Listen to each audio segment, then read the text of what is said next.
This is going to be my second 3D resin bloom in our non-existent crystal edge vanity tray.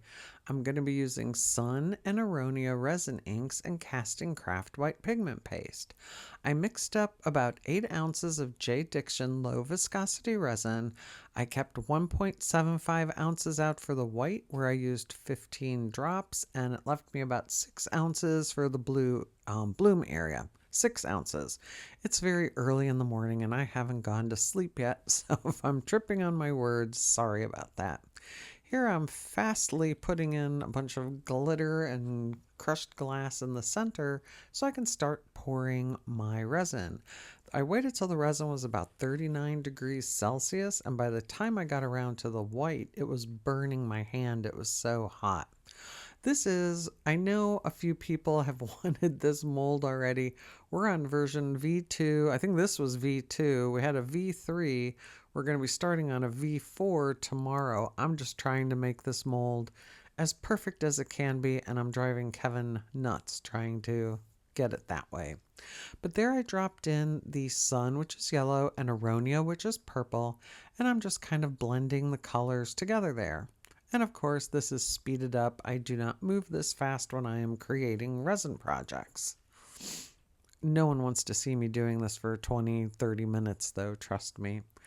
And here I'm taking the white and piping it in very sloppily as usual.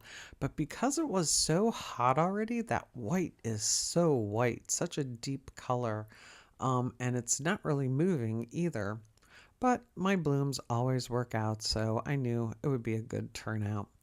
I got a little bit close to the edges here, which is one of the things we're working on in these different versions. We're trying to keep separation of church and state between the crystals and the area that I want to do blooms in.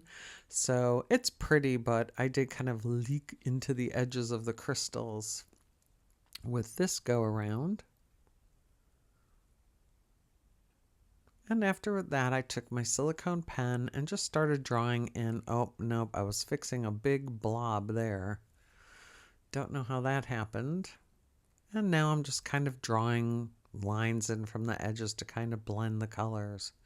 I do spend quite a bit of time doing this. That's why I'm speeding this up as well.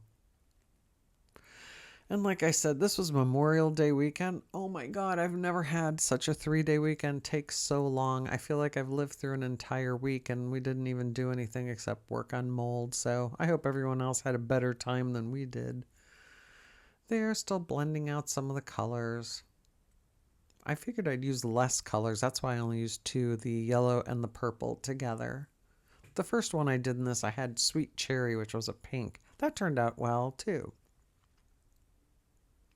After this is cured for a day, I mix up some pigment paste. But oh no, I didn't even get to that point yet. This is some new interference powder I got from Let's Resin. It's not as great as the Pearl X stuff, and I did just cover the edges, even though you can't really see it in the video. You can see it up there in the corners. I did go around all the edges because I find the interference powder really pops the bloom from the black background. And there I'm using black pigment paste and some Let's Resin laser black glitter. And I mixed up first 12.25 ounces with 12 drops of the pigment paste. And then I had to add another 4.21 ounces with 5 drops of the pigment paste.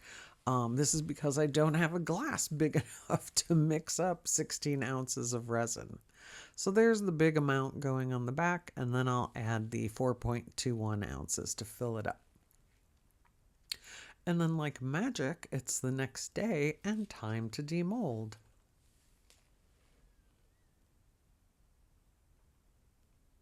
There's a very satisfying crunching sound when those crystals come out. You can see all my glitter and my light up there. I edited myself out though. And voila, the finished piece. I think that yellow and purple look beautiful together. Shiny crystals, but it's still not finished. We still don't have this mold available. But let us know what you think about this pour in the comments below.